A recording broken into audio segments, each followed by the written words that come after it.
Hello and welcome to Naivety Gaming. I'm your host Matt, and this is the 48th episode of Cheap Weekly Thrills. Make sure to like and subscribe. We've got a lot of cool content coming your way, so stay tuned. Cheap Weekly Thrills is where I browse Steam and find games that have been released in the past week for $5 or less.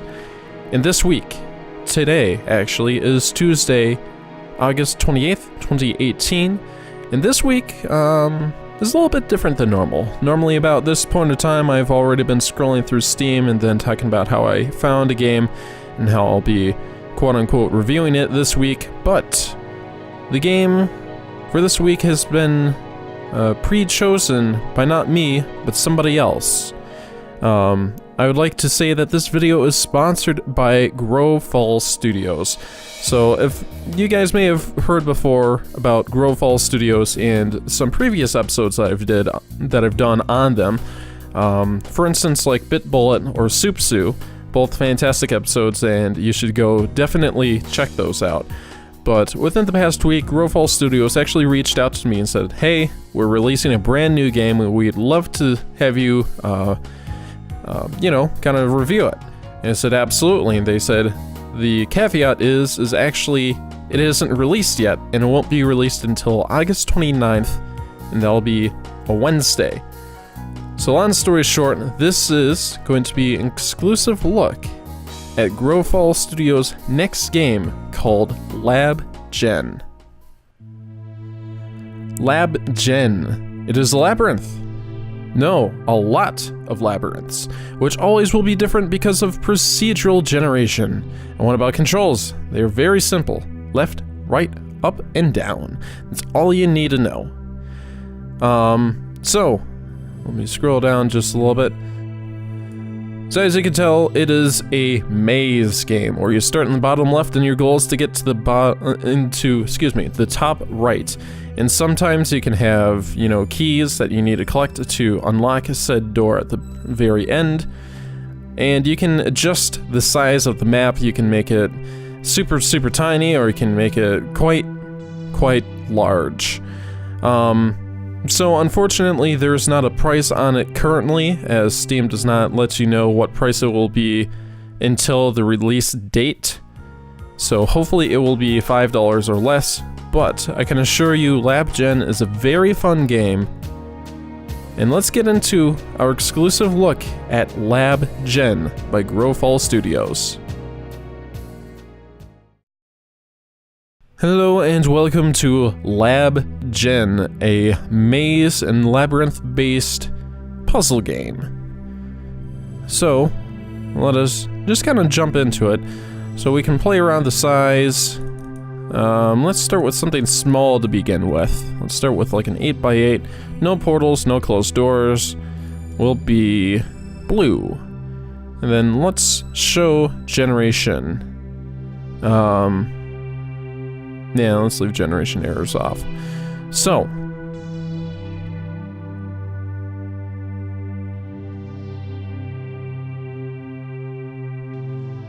And there we are.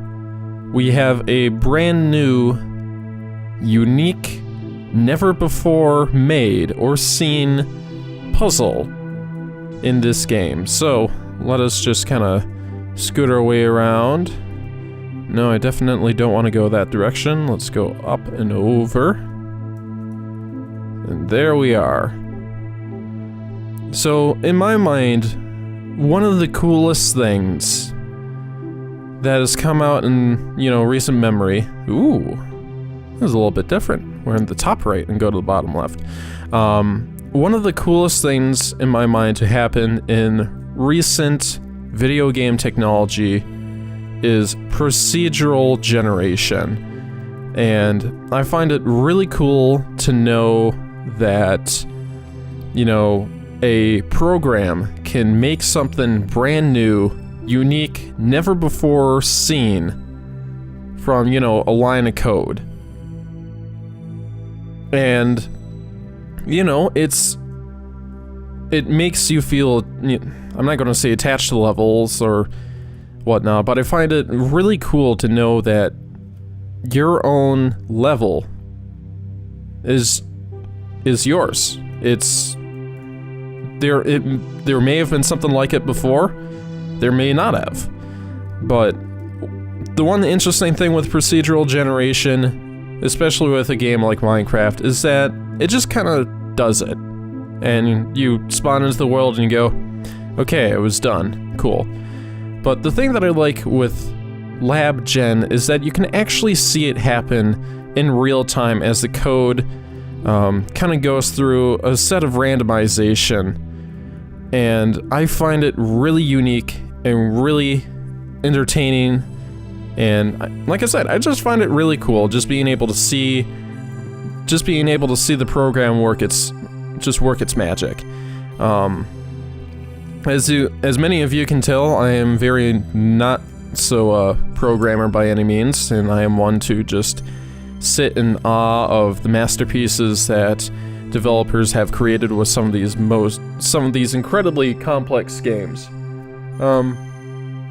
But a game like this, I'm still very interested in. Its simplicity, yet there's some complexity behind it, and I really do appreciate it. I think it's a really wonderful game. And yes, it is, some of you will say, well, it's just a maze game. And you're correct. But part of the entertainment value of this game is to see that procedural generation occur in real time, which is something that I don't believe a whole lot of games have done before. I'm sure that many of you can explain some exceptions, but I just think it's cool.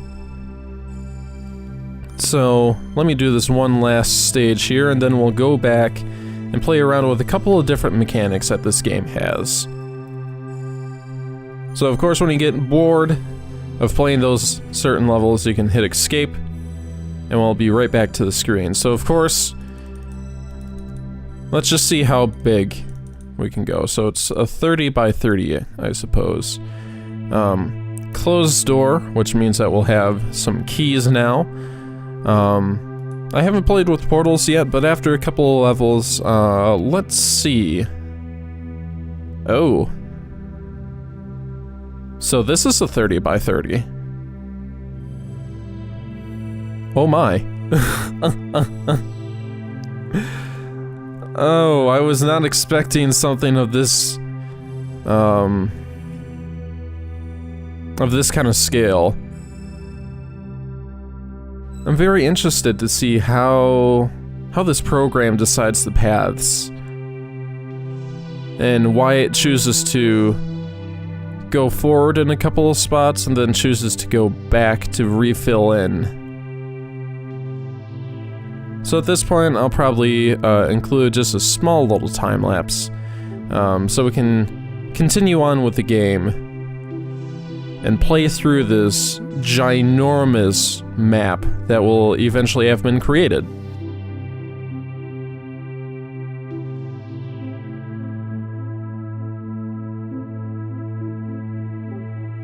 Well, we're finally here. After quite some time, the program has taken its time, and we have finally got a map out of this. So, I've collected our first little key. I want to see... there's going to be 2 here, so that's going to be nice. I think I want to go up and over. So again, like I was saying, I have not played with the portals yet. But that doesn't mean... Well, I was going to say, the portals I can fully understand is where... they would be very necessary for a map kind of like this, where, you know, finding a portal kind of like in a nook over here, in this top left point, and then being able to teleport back down to the top, you know, to either the top right or the bottom right, or even back to your original spawn point would be pretty nifty, because I can imagine this will be quite some time. Oh, why did I do this to myself today? Oh boy.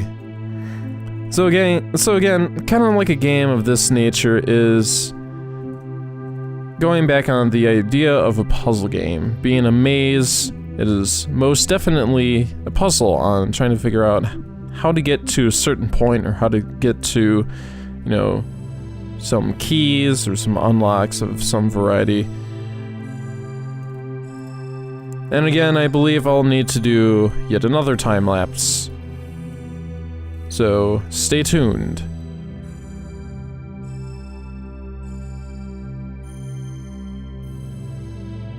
Alright, finally we got there.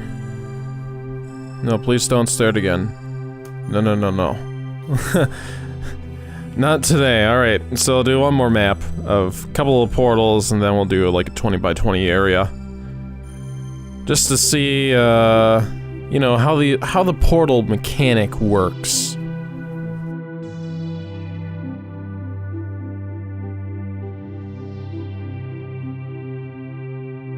Alright, so we have keys and we have portals. So portals appear to be a one-time use, and just kind of like the door keys, where you go over them and they disappear. Oh boy, am I in for a treat today.